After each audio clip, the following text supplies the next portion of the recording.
Journaliste natondi botondi na motuna mwayo oye kotune pa ya vice-présidente au Kanazali ya Lingomba engagement pour la citoyenneté et le développement ECD. Mwana mboka Martin Fayulu Madidi aponamaki bongo na élection ya 2018 ye aponamaki président de la République azali président élu mikolo yo depuis le 22 août oyo population ebele bakendeki koyamba mwana mboka na bozongi boye kouta na mobembo 5 mois na mboka bapaya et depuis azongi makambo ya politique eyanduki ekomi kotoko baoyo batuna plan de sortie de crise olobaki eza ndenge nini baoyo ba vulgariser yango bapesa sango plan de sortie olobi nini ba ambassadeur ba parti politique mususu ba politique mususu bazoluka bayeba makanisi maye alobaki nini nzoka nde plan de sortie de crise wana ye alobi yango depuis sima ya élection sima ya proclamation mais tango wana batu batiolaki yango lelo mboka tokomi kokende malembe pona kokota na plan de sortie de crise wana. Mwana mboka Théodore Ngoyi azali bongo avocat ya ba juge mibale oyo président oyo monsieur Félix Tshilombo Tshisekedi azwilaki bango ba ordonnance ba mimoni ke bazali na danger bazwi avocat Théodore Ngoyi, maître Théodore Ngoyi asali dossier amoni ete mobeko likonzi etosamaki te violation de la constitution akotisi plainte na ye ba journaliste batuni président élu Fayulu yo moni ndenge nini alobi aza mwana mboka il n'y a pas d'inconvénient akoki kokotisa plainte soko amoni mobeko likonzi babuki yango e ngambo ye amemi yango wana parquet général na Gombe atindi convocation epai ya Théodore Ngoyi po afongoli dossier na plainte moko ekotaki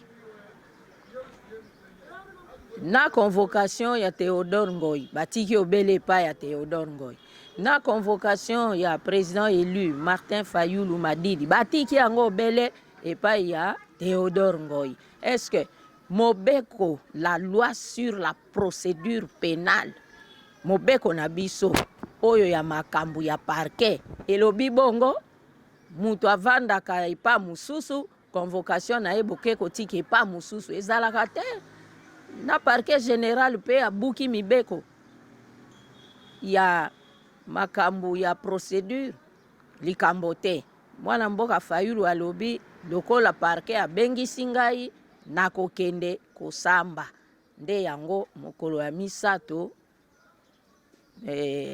oyo parquet abengaki ekoki président Fayulu azobongama akende kosamba ba militant baye ebele pona kokende kotika ye tokei tomona ndenge akosamba bayaki ebele pamba te azali président élu ya biso yango esengeli soko likambula ndenge wana ezali ifoto ya totelemaki comme un seul homme neti mutu moko totelemi tokei bavoka bakoti kuna bamoni ba magistrat po ete bayeba bon ya solo kosamba ezali ba magistrat bazongi sima ote aya te bato bafundi tomoni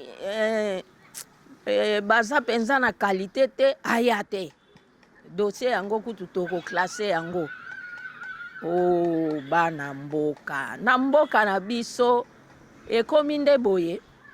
Professeur Nyabirungu oyo apesaka mateya ya droit, professeur d'université pesaka mateya ya droit, alobi ete oui na makambo Théodore Ngoyi alobaki wana akomaki violation de la constitution na circonstance oyo eza ya solo. E parquet sikoyo azongi nsima. Parquet komi esika ya kotungisa bana mboka.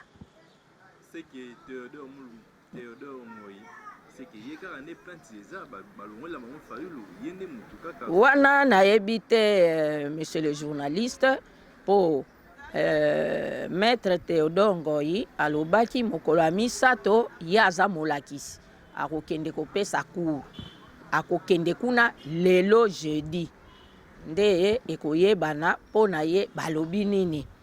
Alors parquet soko afongoli dossier, parquet soko atindi convocation kolandisama na dossier oyo efongwami na ntina ya plainte, ezali seki te. Tomonaki na 4e rue tangu parquet afongolaki dossier ya solo, atali makambo amoni ke eza ya solo, babengisi directeur de cabinet ya président ya directeur de cabinet Vital Kamerhe. Tangu babengisi ye akei kosamba, azongi lisusu kosamba, suka parquet bakangaki ye batindi ye esika esengeli na prison centrale de Makala po makambo ezalaki ya solo. E dossier ekobi ti na condamnation na ye tolandaki yango. Lelo appel eza kokoba. Mais dossier oyo bafungoli po na mwana mboka Martin Fayulu, kaka ndenge bafungoli yango, mwana mboka alobi nazokende kosamba, biso pe ba milita tolobi président na biso akotambola ye moko te, toke kotika ye mbala moko dossier esili. Eza malamu te. Eza lokola intoxication, eza lokola parquet ekomi esika ya konyokola bana mboka.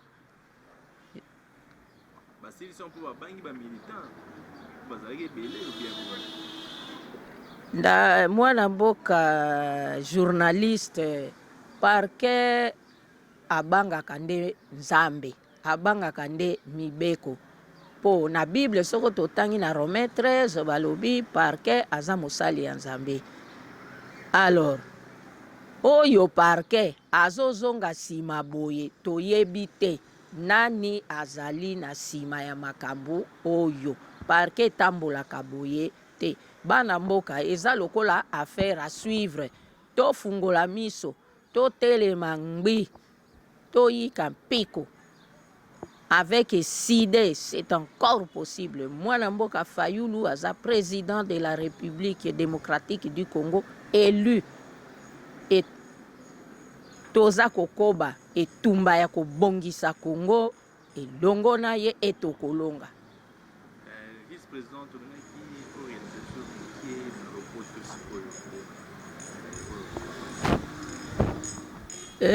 bana mboka na kosisa maloba na ngai boye. Ndenge toza komona mikolo oyo ekomi kaka Fayulu. Ti na ba province, ti na bazamba, ndenge bavotaki Fayulu na majorité moko oyo esalama nanu te na mboka oyo. Ezali tango ya Fayulu, président Fayulu. Olinga te. Aza ya Nzambe. Ye moko alobaki ngai na bangaka nde Nzambe, le Dieu tout puissant. E nalingaka kotosa mibeko ya mboka. Na yango oyo eza tango ya Fayulu, atokangeli ye nzela, atokaneli ye, ata ba complot esalami Nzambe asa atie maboko. Toyeba yango. Monsieur le journaliste, en français, j'aimerais dire ceci en quelques mots. Nous sommes allés au parquet général voir le dossier ouvert contre le président élu Martin Fayoulou Madidi. Les magistrats ont fait le rétro-pédalage, ils reculent. Pourquoi ils disent que voilà, il y a des paramètres juridiques, ceux qui ont déposé plainte n'ont pas la personnalité, alors... mais monsieur le journaliste, le parquet, ce n'est pas n'importe quel lieu, et surtout le parquet général. Nous, les juristes, nous savons quand une personne dépose plainte, c'est cette personne-là, le plaignant, qui est le premier à comparaître et à répondre aux questions. Et le magistrat connaît le droit, connaît les lois de procédure. Le parquet n'a pas vérifié qui a déposé plainte. Ce n'est qu'au moment où le président se prépare pour se mettre en route, pour répondre à l'invitation du parquet, que le parquet va se ressaisir et changer d'avis. Non. Où allons-nous? Où allons-nous, monsieur le président, monsieur le journaliste? En me posant cette question, je me rappelle, il y a un auteur latin qui avait dit « Dans quel pays nous sommes? Où binam gentium sumus ?» Quand le parquet général reçoit une plainte, ouvre un dossier, lance des invitations, et les invitations, une invitation qui est mal déposée, la convocation doit être déposée là où la personne habite. Mais dans ce cas, si la convocation est déposée ailleurs, et le jour de la comparution, le parquet change d'avis et recule. Ce sont des choses qui ne se sont jamais faites, monsieur le journaliste. Où allons-nous? Qu'à cela ne tienne, je n'aimerais pas retenir que notre parquet, d'un état de droit que nous sommes en train de construire, d'appeler de tous nos voeux, peut agir ainsi. Non, c'est inadmissible. J'aimerais que désormais, des choses pareilles ne se répètent pas. Ça, c'est la provocation, l'intoxication. Au moment où l'intérêt supérieur de la nation est en jeu, il y a des massacres à l'est, il y a l'envahissement du pays au nord par les voisins, et la faim, le dollar qui augmente, beaucoup de problèmes, monsieur le journaliste. Le parquet prend plaisir à ouvrir un dossier, envoyer la convocation à gauche, pendant que la personne concernée habite à droite, et à se rétracter. Non, non, non, tout ça, c'est inadmissible. Je souhaite que ça ne se répète plus. Le parquet n'est pas politique. Notre justice doit être dépolitisée. Le parquet doit faire son travail comme il se doit. Ainsi, nous allons cheminer vers un état de droit qui est l'idéal que nous cherchons. À chacun son travail. Et les vaches seront bien gardées. Qu'on laisse monsieur le président élu Martin Fayoulou Madidi faire son travail dans la République démocratique du Congo, parce que ça se voit, c'est la personne que Dieu a choisie pour cette période-ci, pour conduire aux destinées du pays. Mon mot de la fin, c'est, je dis au peuple congolais de garder son calme. Le Dieu que nous prions nous a donné le président Martin Fayoulou Madidi, qui fait son travail, et soutenons le combat de Martin Fayoulou, qui est le combat du peuple, pour le développement de ce pays. Nous n'avons pas un autre pays.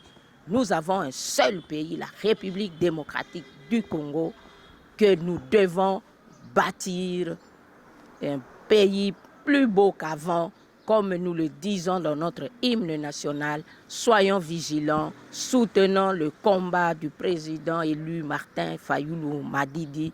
C'est encore possible de prendre un plus bel élan et de construire un pays plus beau qu'avant. Avec le peuple, c'est possible.